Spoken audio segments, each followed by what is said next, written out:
Muy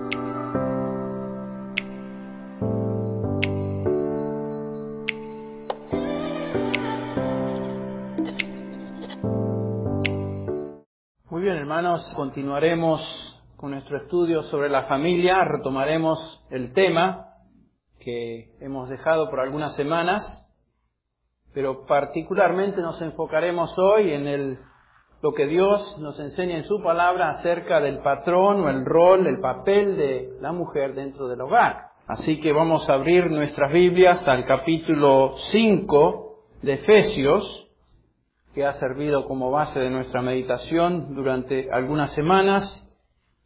Volveremos a leer los versículos del 22 al 24. Capítulo 5 de Efesios, versículos 22 al 24. Dice así el apóstol: Las casadas estén sujetas a sus propios maridos como al Señor, porque el marido es la cabeza de la mujer, así como Cristo es la cabeza de la iglesia, la cual es su cuerpo, y Él es su Salvador. Así que, como la iglesia está sujeta a Cristo, así también las casadas lo estén a sus maridos en todo. Es claro el mensaje, la exhortación. Vamos a tratar de hablar en particular hoy sobre el tema de la sumisión de la mujer dentro del hogar. ¿Y qué es lo que Dios quiere decirnos con esto? Dios diseñó el matrimonio para que fuera la relación más preciosa en la vida de cualquier ser humano. Ese es el diseño original. Más el apóstol Pedro nos dice o le llama en una manera muy apropiada al matrimonio como la gracia de la vida. Pero como ya hemos visto, a partir de Génesis 3, para la mayoría de las personas el matrimonio es todo menos la gracia de la vida. Para la mayoría de las personas el matrimonio comienza con mucha euforia, ¿no es cierto?, expectativas románticas de una continua dicha, y gradualmente se convierte en una relación llena de conflictos, descontento y amargura. En muchísimos casos, la relación que comenzó con tantas esperanzas termina en una guerra campal, atenuada de vez en cuando por treguas de poca duración, y por último, la disolución final, llamada divorcio. El diseño original de Dios fue claro: un hombre para una mujer, juntos para siempre. Si recuerdan ustedes, el Señor lo expresa de esta manera en Génesis 2:24, por tanto, dejará el hombre a su padre y a su madre, y se unirá a su mujer, y serán una sola carne. Un hombre, una mujer, juntos para siempre. Diseño original. Sin embargo, como consecuencia del pecado que entra en la experiencia humana a partir del capítulo 3 de Génesis, el matrimonio sufre consecuencias por haber desobedecido a su Creador.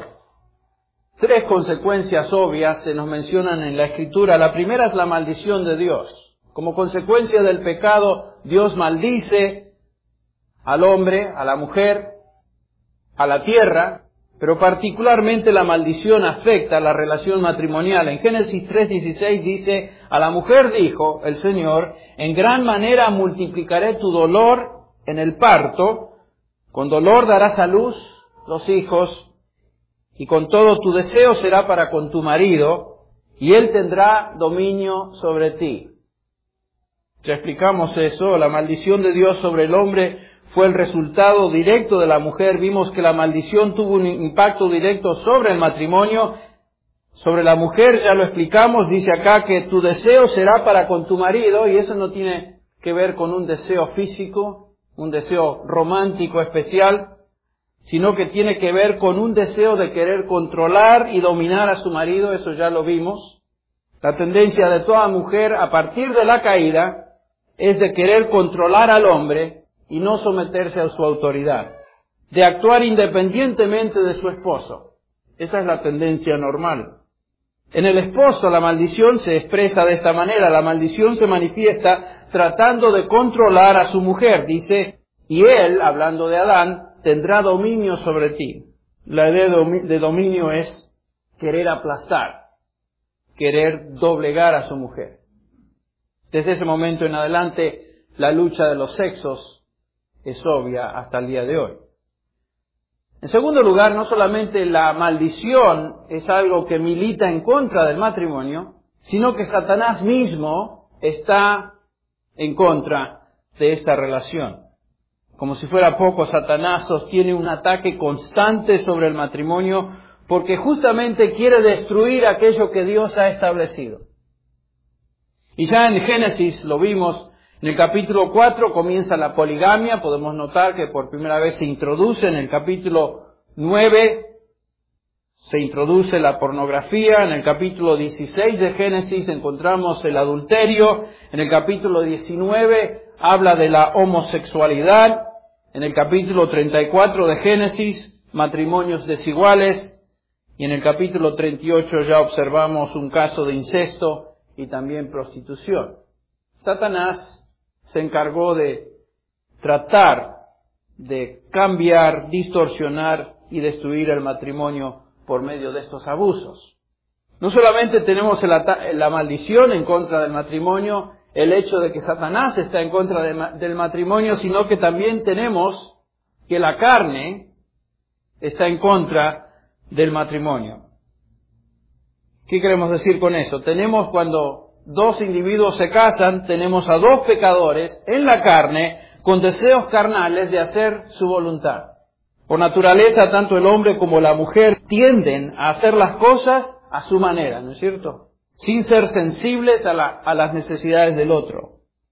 Y tenemos todos los ingredientes entonces necesarios para que esta relación acabe en la desintegración final. La maldición de Dios, Satanás en contra del matrimonio y la carne en la cual uno vive. La pregunta es, ¿hay esperanza? Sí la hay, sí la hay. La única esperanza para invertir ese inevitable proceso que terminará en desastre es seguir el patrón que Dios ha establecido en la Escritura. Dios ha establecido un patrón para el matrimonio en la palabra de Dios y es la única esperanza que el ser humano tiene para poder invertir ese proceso en contra del matrimonio. Pero comienza con la salvación. La esperanza de un matrimonio de disfrutar la bendición de Dios y por lo tanto la felicidad dentro del matrimonio debe comenzar con la salvación, la cual trae a una persona a una relación correcta con Dios. Un individuo tiene que ser transformado por Dios antes de poder vivir en obediencia a Dios. Entonces, la salvación es el comienzo. Y después de la salvación, desde el momento que uno es salvo, el Espíritu de Dios toma residencia en el creyente y le da la capacidad, tanto al esposo como a la esposa, si es creyente, de hacer y obedecer lo que Dios manda en su palabra. Nos dice Romanos, por ejemplo, 8:2, que el Espíritu de Dios vino para ayudarnos a obedecer, porque la ley del Espíritu de vida en Cristo Jesús me ha librado de la ley del pecado y de la muerte. El Espíritu viene para ayudarnos a obedecer la palabra de Dios. Hablando de la sumisión, dijimos que la palabra de Dios nos enseña acerca de la sumisión general. En el versículo 21 de Efesios que acabamos de leer, el apóstol Pablo nos dice que debemos someternos unos a los otros en el temor de Dios. Esto habla de una sumisión mutua, una sumisión general que todo creyente debe tener. Nuestra preocupación debe ser siempre de tener a mi hermano o a mi hermana en Cristo y sus necesidades como más importantes que las mías.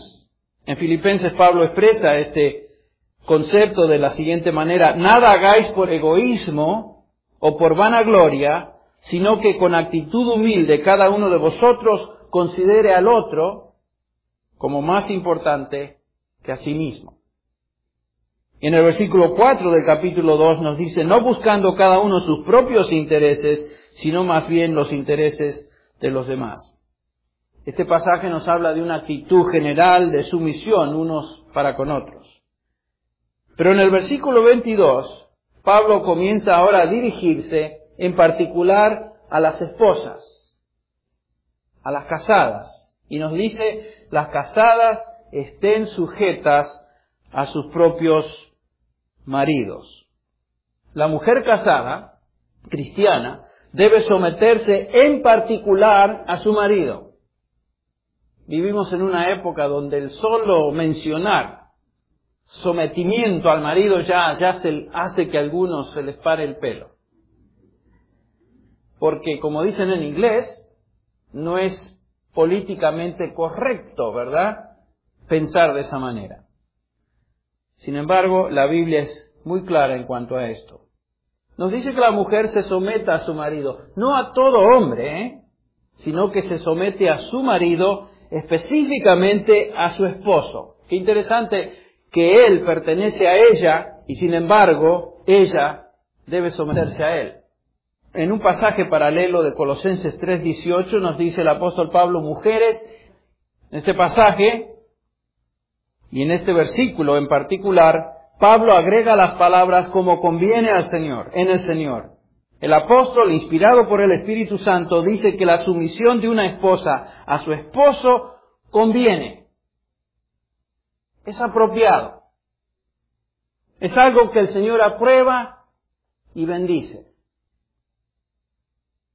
Noten, esta exhortación no es una preferencia cultural o social de alguna situación histórica. Este es un mandato, algo que Dios establece como estatuto sin opciones. Es una obligación para toda mujer casada en todo tiempo y en todo lugar. Alguna mujer por ahí puede decir, un momento, Henry, tú no conoces a mi marido y no sabes alguna de las cosas que él quiere que yo haga. ¿Me estás diciendo que Dios me está obligando a someterme a Él en cualquier cosa? Bueno, la Biblia nos habla de un principio limitador, ¿no es cierto? Existe este principio en la Biblia que nos habla de aquello que no conviene o que no es apropiado. La mujer no puede someterse a cualquier cosa, por ejemplo, que deshonre a Dios. Este principio lo vemos expresado en Hechos capítulo 4, ustedes recuerdan, Pedro y Juan estaban predicando el nombre de Jesucristo y los líderes religiosos de Jerusalén los convocan y les prohíben anunciar y predicar el nombre de Jesús. Eso iría en contra de lo que Dios desea. Y por lo tanto, el principio limitador, Pedro lo expresa de esta manera. Cuando los llamaron, les ordenaron no hablar ni enseñar el nombre de Jesús. Jesús les había dicho ir por todo el mundo, hacer discípulos de todas las naciones, enseñándoles todo lo que yo os he mandado. Ese era el mandamiento de Jesús. El versículo 19 del capítulo 4, Pedro responde a este mandato y dice, vosotros mismos juzgad si es justo delante de Dios obedecer a vosotros antes que a Dios. Esto tiene aplicación también dentro del matrimonio. Fuera de aquello, sin embargo, que deshonre a Dios, la esposa está obligada a someterse a su esposo como si fuera al Señor. Interesante, ¿no? Como si fuera al Señor. ¿Por qué? Porque Dios lo manda y porque Dios le ha dado al esposo el liderazgo dentro del hogar. La mujer debe reconocer eso y en un espíritu de humildad colocarse bajo ese liderazgo. Existen varios pasajes en el Nuevo Testamento que apoyan este principio y los vamos a ver ahora. Por ejemplo, en Primera de Pedro 3. Dice Pedro, asimismo vosotras, mujeres, someteos a vuestros maridos, de modo que si alguno de ellos, hablando de los maridos, son desobedientes a la palabra, puedan ser ganados sin palabra alguna por la conducta de sus mujeres. Aquí encontramos el mismo concepto, someteos a vuestros maridos. Es muy interesante notar el término asimismo. Asimismo, ¿a qué se refiere? Bueno, a lo que viene, a lo que, mejor dicho, a lo que antecede. En el versículo 13 del capítulo 2, Pedro ha dicho ya, someteos por causa del Señor a toda institución humana, ya sea rey como autoridad, a los gobernadores como enviados por Él para castigar a los malhechores y alabar a los que hacen el bien. Ya Pedro nos dijo que es nuestro deber someternos a las autoridades. La misma palabra. Someteos, hupotazo. Escuchen bien, este es un mandamiento a todo creyente. Todos nosotros debemos someternos a las autoridades que Dios ha puesto sobre nosotros. Sin importar la clase de autoridad, sea buena o no sea buena. ¿Por qué? El versículo 15 nos da la respuesta. Porque esta es la voluntad de Dios, que haciendo bien hagáis enmudecer la ignorancia de hombres insensatos. Es la voluntad de Dios que nos sometamos a la autoridad. Fíjense en el versículo 18 de Primera de Pedro 2. Dice ahora Pedro a los siervos: siervos, estad sujetos a vuestros amos con todo respeto, no solo a los que son buenos y afables, sino también a los que son insoportables. Interesante. El mismo tipo de sumisión, la misma palabra, es necesaria con aquellos a quienes tenemos que rendir cuentas, por ejemplo, en nuestro caso, en el trabajo. Nuestros jefes, sean buenos o sean malos, debemos someternos. ¿Por qué? Versículo 19 dice, porque esto merece aprobación. Merece aprobación. El versículo 20 nos dice, pues ¿qué mérito hay si cuando pecáis y sois tratados con severidad lo soportáis con paciencia? Pero si cuando hacéis lo bueno sufrís y lo soportáis con paciencia, hablando de esta relación, esto es aprobado delante de Dios. Otra vez, someternos porque esto es algo que Dios aprueba. No importa cuán severo o injusto sea el jefe, tu responsabilidad, como la mía, es someternos a ellos. Pero la ilustración más impactante que tenemos en este pasaje de Pedro es la sumisión voluntaria que Cristo enseñó. Nos dice el versículo 21 de Primera de Pedro 2, porque para este propósito habéis sido llamados, pues también Cristo sufrió por vosotros, dejándoos ejemplo para que sigáis sus pisadas, el cual no cometió pecado, ni engaño alguno se halló en su boca, quien cuando le ultrajaron no respondía ultrajando, cuando padecía no amenazaba, sino que encomendaba a aquel que juzga con justicia. Y Él mismo llevó nuestros pecados en su cuerpo sobre la cruz, a fin de que muramos al pecado y vivamos a la justicia, porque por sus heridas fuisteis sanados. En otras palabras, Cristo, Dios hecho carne, se hizo uno de nosotros, se sometió al Padre, pagó la penalidad de nuestros pecados, sufrió el castigo y el maltrato sin merecerlo, y nos dice Pedro que nos dejó ejemplo para que lo sigamos. Ahora volvamos a 1 Pedro 3:1. Asimismo, ¿en referencia a qué? ¿Qué es lo que dice Pedro? Asimismo, así como he estado enseñando, asimismo vosotras mujeres, someteos a vuestros esposos. ¿Qué quiere decir asimismo? De la misma manera.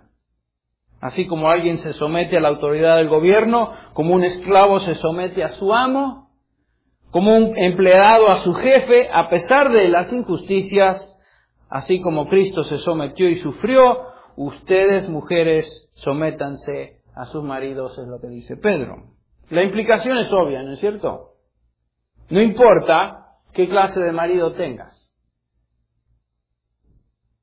Sea bueno, sea gentil, sea insensible, sea cristiano o no sea cristiano. Sométete a su autoridad. Aun en aquellos casos en que el esposo no conoce a Cristo como Salvador, con mayor razón. Nos dice el apóstol Pedro, para que sea ganado por la buena conducta que observa en su esposa creyente. Otra vez, permítame recordarle el principio que ser sumisa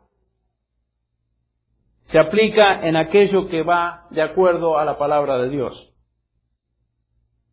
Esto no quiere decir que usted se convierte en un robot, no quiere decir que no tienes ni siquiera la oportunidad de expresar tu opinión o manifestar desacuerdo, pero en lo profundo de tu corazón debes expresar mansedumbre. Esto es lo que Dios estima en gran manera. El versículo 3 nos dice que vuestro adorno no sea externo, peinados ostentosos, joyas de oro ni vestidos lujosos. Versículo 4, sino que sea lo interno. Que el adorno sea de adentro, dice Pedro, incorruptible, y aquí lo describe como un espíritu tierno y sereno, lo cual es precioso delante de Dios. Sara, la esposa de Abraham, mostró esta actitud de respeto y sumisión. En el versículo 6, ¿se acuerdan cómo le llamó Sara a su esposo? Aquí lo dice. Así obedeció Sara a Abraham, llamándolo Señor. Y vosotras habéis llegado a ser hijas de ella, si hacéis el bien y no estáis amedrentadas por ningún temor. Sara se presenta en este pasaje como el prototipo de la sumisión, así como Abraham fue el prototipo de la fe. No quiere decir que en nuestro contexto tenemos que llamarle a nuestros esposos, a ustedes, tienen que llamar mi Señor. Pero sí expresa una actitud de respeto y una actitud de sumisión. 1 Corintios 11, otro pasaje que corrobora el principio que estamos estudiando. Muy importante. Trata el tema del papel de la mujer en relación también a la sumisión. 1 Corintios 11. Si ustedes recuerdan. Algo del contexto. Muchas cristianas en la iglesia de Corinto estaban disfrutando una nueva libertad en Cristo. Y llegaron a la conclusión que ya no tenían que estar bajo la autoridad de sus maridos. Malinterpretaron lo que Pablo enseñaba. Es muy posible que esto se debía al hecho de que ya eran uno en Cristo con sus maridos, que existía igualdad espiritual como el mismo apóstol lo enseña, y me imagino que lo enseñó en Corintios, porque Gálatas 3:28, ustedes recuerdan, nos dicen que no hay judío, no hay griego, no hay esclavo, no hay libre, no hay hombre ni mujer, porque todos sois uno en Cristo. Fenómeno. Somos uno. Se acabó la desigualdad, así que ahora va a haber cambios. Estas hermanas llegaron a pensar que esta igualdad les daba libertad total en todos los frentes y por lo tanto tenían que borrar cualquier manifestación de aparente desigualdad. Eso es lo que Pablo corrige, entre otras cosas, en los versículos del 3 al 16. El versículo 3 dice: pero quiero que sepáis que la cabeza de todo hombre es Cristo, y la cabeza de la mujer es el hombre, y la cabeza de Cristo es Dios. En el versículo 3 el apóstol nos recuerda que existe, escuche bien, un principio de autoridad y sumisión, que aún se observa en la Trinidad. Dios mismo lo ha establecido. Y dicho principio no tiene nada que ver con cultura, ni con ciertos contextos sociales, ni épocas históricas. Dios lo estableció. Es parte de la diferencia que Dios ha creado entre el hombre y la mujer. Y aún se observa en relación, como ya dijimos, en la relación entre Dios Padre y Dios Hijo. ¿Igualdad? Sí. Pero esta igualdad no borra las distinciones en cuanto a los papeles que deben existir entre el hombre y la mujer. La distinción entre hombre y mujer, la distinción entre lo que es masculino y lo que es femenino, tiene manifestaciones culturales, es cierto. En el caso de Corinto parece ser que las mujeres usaban un velo sobre la cabeza para distinguirse de los varones y como indicación de castidad. En el capítulo 11 está hablando del velo, que las mujeres tenían que orar con el velo puesto sobre la cabeza. En esa cultura, en Corinto, entre paréntesis, solo las prostitutas y las mujeres rebeldes no usaban un velo sobre sus cabezas en presencia de los varones. Sin embargo, en la congregación de Corinto, aparentemente algunas mujeres habían dejado a un lado esa distinción y actuaban como si la distinción ya no importara. Y Pablo dice, la distinción continúa porque es algo que Dios ha establecido, independientemente de la manifestación cultural. Pablo dice que las mujeres cristianas tienen que mantener la distinción que Dios ha establecido, lo cual revela su propósito en la creación. Fíjense, Pablo se remonta a la creación en el versículo 7 cuando dice, pues el hombre no debe descubrirse la cabeza, ya que él es la imagen y gloria de Dios, pero la mujer es la gloria del hombre. Dios ha colocado al hombre en un lugar de liderazgo en el hogar y en la iglesia, y a la mujer en un lugar de sumisión. Ella debe mantener la marca o señal de esa sumisión, la cual en Corinto era el uso de un velo sobre la cabeza o el pelo largo. Para que nadie malentienda la intención de su enseñanza, Pablo nos dice en el versículo 11, sin embargo, en el Señor, ni la mujer es independiente del hombre, ni el hombre es independiente de la mujer. Y en el versículo 12 dice, porque así como la mujer procede del hombre, el hombre nace de mujer, y todas las cosas proceden de Dios. Entonces vemos que existe una interdependencia entre la mujer y el hombre. Aunque Dios ha establecido el principio de autoridad y sumisión, no hay desigualdad espiritual, humana y personal. Pero hay distinción y hay papeles que Dios estableció y que uno debe obedecer y seguir.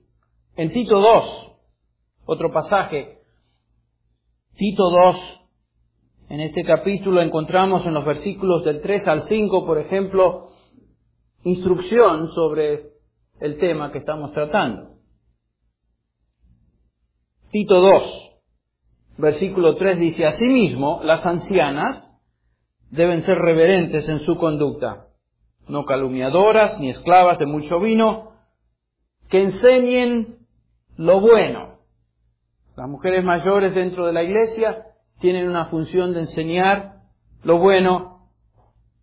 Y el versículo 4 nos dice ¿qué? Que enseñen a las jóvenes, a las mujeres casadas jóvenes, a que amen a sus maridos, que amen a sus hijos, a ser prudentes, puras, hacendosas en el hogar, amables, y acá otra vez, sujetas a sus maridos, para que la palabra de Dios no sea blasfemada.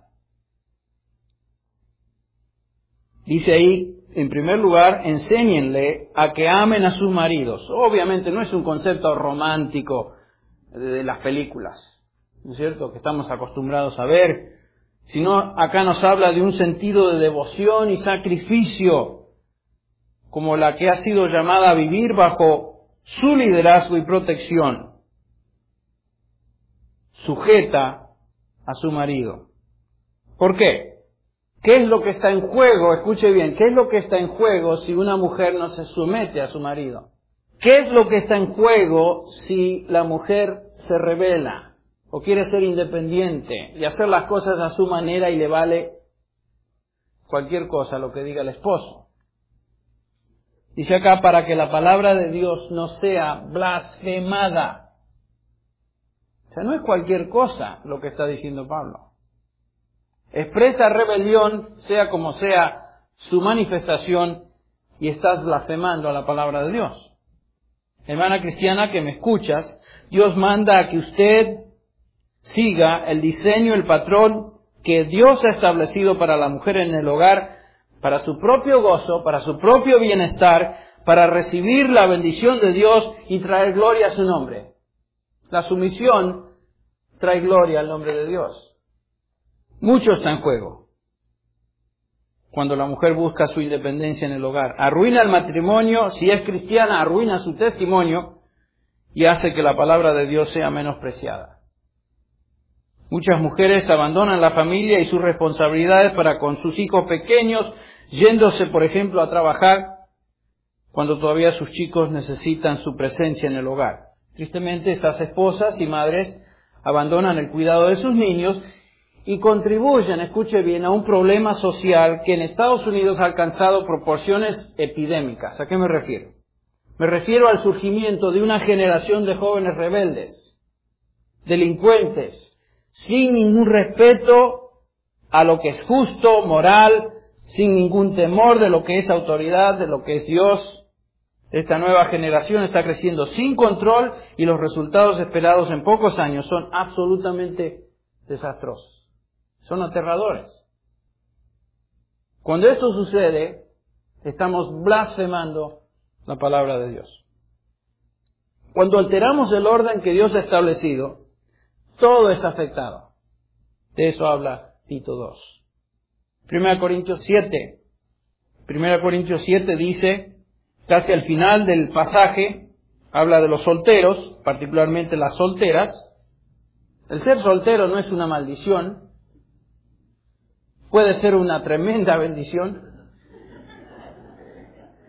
Puede ser una tremenda bendición. Alguien dijo que peor que desear estar casado es desear que no lo estuvieras. Eso es peor. Si estás considerando el matrimonio, estás segura o seguro que eso es lo que Dios desea para ti. Entre tanto, sírvele al Señor soltero o soltera y hazlo de todo corazón. En el versículo 34 de este capítulo leemos lo siguiente. Nos dice Pablo que las solteras, la mujer que no está casada, y la doncella, habla de dos tipos de mujeres, ambas solteras. La que no está casada posiblemente se divorció o perdió a su esposo, y la doncella, la que nunca se casó, se preocupan por las cosas del Señor, para ser santas, tanto en cuerpo como en espíritu. Pero la casada se preocupa por las cosas del mundo, de cómo agradar a su marido. La casada se preocupa por las cosas del mundo. Esto no tiene referencia a las cosas perversas del mundo, no está hablando de eso, sino que tiene referencia a aquello que agrada a su marido. Esto es para lo que vive. Se coloca entonces una mujer casada, cristiana, se coloca bajo el liderazgo de su esposo y vive para agradar a ese esposo que el Señor le concede. Timoteo 2:15, otro pasaje. Timoteo 2, capítulo 2 de Timoteo, primera de Timoteo, mejor dicho, nos dice en el versículo 15 un pasaje que es muy, a veces difícil de entender para aquellas personas que lo miran o lo leen por primera vez, causa cierta confusión. Hablando de la mujer, Pablo dice, se salvará engendrando hijos si permanece en la fe, amor y santidad con modestia. ¿Se salvará engendrando hijos? ¿A qué se refiere el apóstol? Bueno, en los versículos, vamos a ver esto, pero en los versículos del 8 al 15 está hablando de la adoración en el servicio de la iglesia congregada, en los versículos del 9 al 15 de esta porción. Y nos está hablando de la adoración y la mujer en el contexto de la iglesia. El versículo 9 dice, asimismo que las mujeres se vistan con ropa decorosa, con pudor y modestia, no con peinado ostentoso, no con oro o perlas o vestidos costosos. Este es el contexto. La mujer dentro de la iglesia, la mujer dentro de la congregación. 1 Timoteo 3:15, en la misma epístola un poquito más adelante, nos aclara el contexto. Pero en caso de que me tarde, dice Pablo, te escribo para que sepas cómo debe conducirse uno en la casa de Dios, hablando de la iglesia, que es la iglesia del Dios vivo, columna y baluarte de la verdad. Pablo en esencia dice que cuando se congreguen para adorar, no pongan mayor hincapié en la vestimenta, como si fueran una boda o un concurso de belleza, sino que humildemente aprendan en su misión como mujeres que profesan piedad. 1 Corintios 14:34, hablando de la iglesia congregada, dice Pablo a estas mujeres, las mujeres, escuche bien, guarden silencio en la iglesia. Porque no les permito, o no es permitido, dice Pablo, hablar, Antes bien, que se sujeten, como también dice la ley. Bueno, ahí está otra vez. La mujer no debe ejercer dominio, sino escuchar y en sumisión aprender la palabra de Dios. 1 Timoteo 2:12, Pablo otra vez dice, no permito que la mujer enseñe ni ejerza autoridad sobre el hombre, sino que permanezca callada. Otra vez, sumisa, sumisión. ¿Pero qué es lo que motiva a Pablo? ¿Es que él tenía un prejuicio en contra de las mujeres? ¿Tenía algún problema emocional el apóstol? No. ¿Por qué enseña el apóstol esto? ¿Qué es lo que le motiva? Los versículos que siguen nos dan la respuesta. El versículo 13 dice, porque Adán fue creado primero, ahí está, primero Adán y después ¿quién? Eva. Y Adán no fue engañado, sino que la mujer, siendo engañada, completamente cayó en transgresión. En otras palabras, Pablo se refiere o nos remonta o nos lleva al orden de la creación. Pablo no está diciendo eso porque se le ocurre, porque tenía un problema emocional. Dice eso porque esto es lo que Dios ha establecido. Este es el orden de la creación. La mujer fue creada, escuche bien, para vivir bajo la protección de su esposo. Adán fue creado primero, después Eva. Como complemento al hombre, acuérdense, ¿ayuda qué? Idónea. Este es el orden y el papel que Dios estableció para la mujer. ¿Pero qué pasó? Eva usurpó su lugar, mejor dicho, el lugar de Adán. Tomó el liderazgo, fue engañada por la serpiente, dejó su lugar de protección bajo su esposo, actuó independientemente y lanzó a toda la humanidad en el pecado. Cuando Eva hizo esto, colocó, escuche bien, una estigma en todas las mujeres a partir de ese momento. ¿Cómo puede ser quitada esa estigma? De eso habla el versículo 15 del capítulo 2. Pero se salvará. La palabra salvarse no está hablando de salvación espiritual. Obviamente la salvación espiritual solamente se obtiene en todo el Nuevo Testamento poniendo nuestra fe, sola fide, sola gracia.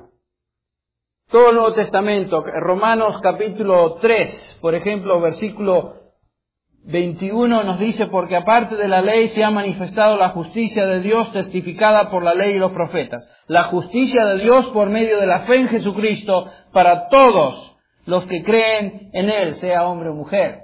No hay otra forma de salvarse sino por fe en Cristo. Pablo no está agregando una nueva forma de salvación, para nada, no tiene nada que ver.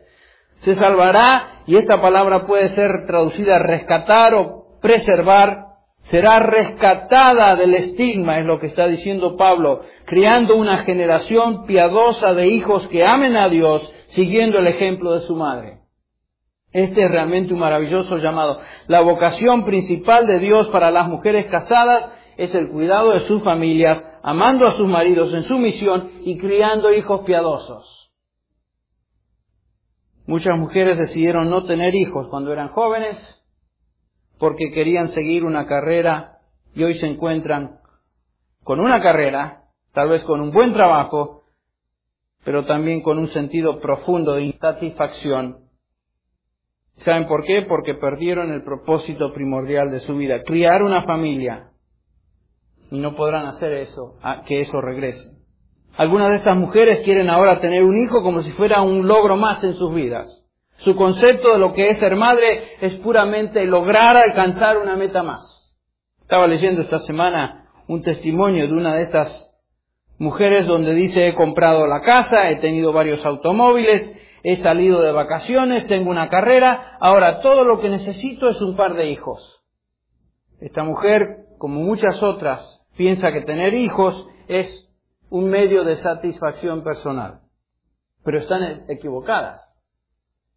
Es una perspectiva egoísta y sentimental de lo que es ser madre. Lo buscan como si fuera una experiencia en la vida que les llene de emociones felices. Los hijos no son una experiencia, ¿no es cierto? Una experiencia es temporal. Tener y criar hijos es un proceso. Es un proyecto de construcción que dura toda la vida del por lo menos una gran parte de la vida de este chico. El ser madre involucra trabajo, sacrificio y a menudo tristeza. Los niños se enferman, se ensucian, se despiertan en la noche, lloran, demandan constante atención y en algunos casos sí, mueren. Y mueren tempranamente. En otras palabras, el ser madre no es una experiencia romántica, no es jugar a las muñecas, como algunas piensan.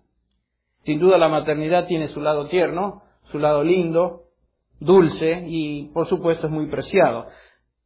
Pero requiere inversión de tiempo, sacrificio en la vida del hijo.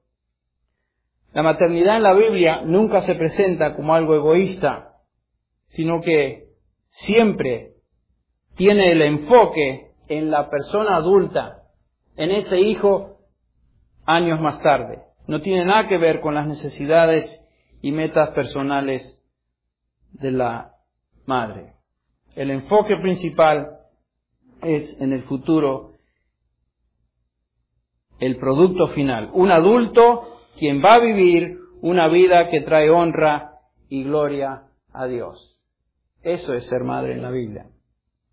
El enfoque principal de una mujer entonces es en el hogar, su esposo, sus hijos, y esta es la vocación de Dios para la mujer. En conclusión, quisiera terminar leyendo parte de una carta de una esposa que nuestro hermano MacArthur recibió hace algún tiempo, y creo que el sentimiento de esta carta ilustra las consecuencias de dejar a un lado el patrón de Dios para la mujer. Dice así que es una hermana en Cristo. Recibí su serie en cassette sobre la familia como regalo de Navidad. Cuando usted comenzó la instrucción sobre el deber y prioridades de la esposa, tuvo razón en decir que iba a molestarle a mucha gente. Derramé muchas lágrimas mientras le escuchaba. Le dio el clavo al hablar del resquebrajamiento moral de las familias e hijos cuando la madre abandona el hogar para trabajar afuera. La razón por la que derramé lágrimas es porque soy una madre que trabaja. Tengo 4 hijos, 11, 10, 3 y 1 y medio. He trabajado durante toda la vida de cada uno de ellos. Mis pequeños enfrentan una privación maternal tremenda cada día. Llego a casa después de 9 a 10 horas fuera y tengo que preparar la cena, lidiar con los bebés que lloran, que se portan mal y tratar con los mayores para que no se sientan olvidados. Estoy cansada, enojada y frustrada todo el tiempo. Dice mucho más, pero al final de la carta ella expresa lo siguiente. Bueno, no escribí para quejarme, únicamente quería que supiera cuánto aprecio sus mensajes y cómo han tenido impacto en mi vida. Usted me ha dado el incentivo para orar con más ferviencia para que Dios cambie mi situación, para que pueda hacer lo que debo hacer, cuidar de mi casa y de mis hijos. También oro por mi marido, quien ha escogido arruinar su carrera y nuestras vidas, dándose el gusto en las drogas y el alcohol. Continúe enseñando la palabra de Dios.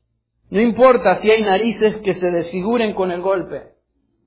Esto nos hace abrir nuestros ojos y volver a examinar cómo vivimos nuestras vidas. Qué triste, ¿no es cierto? En un sentido, esta mujer ya no puede regresar y rehacer lo que perdió. El tema de la sumisión en la Biblia es muy claro.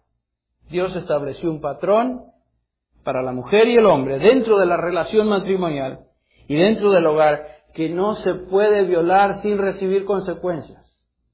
No se puede violar. Bueno, solamente cubrimos hoy el tema de la sumisión.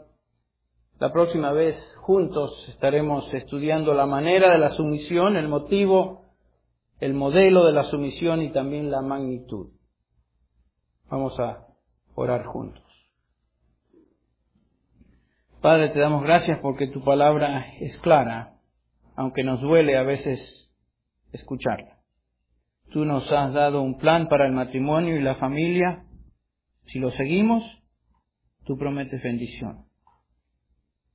Oro, Padre, por las hermanas que están escuchando tu palabra hoy. Sabemos que hay muchas mujeres en las mismas circunstancias que está esta hermana en la carta. Pedimos por ellas y por la responsabilidad de la Iglesia de ayudar en situaciones como esta.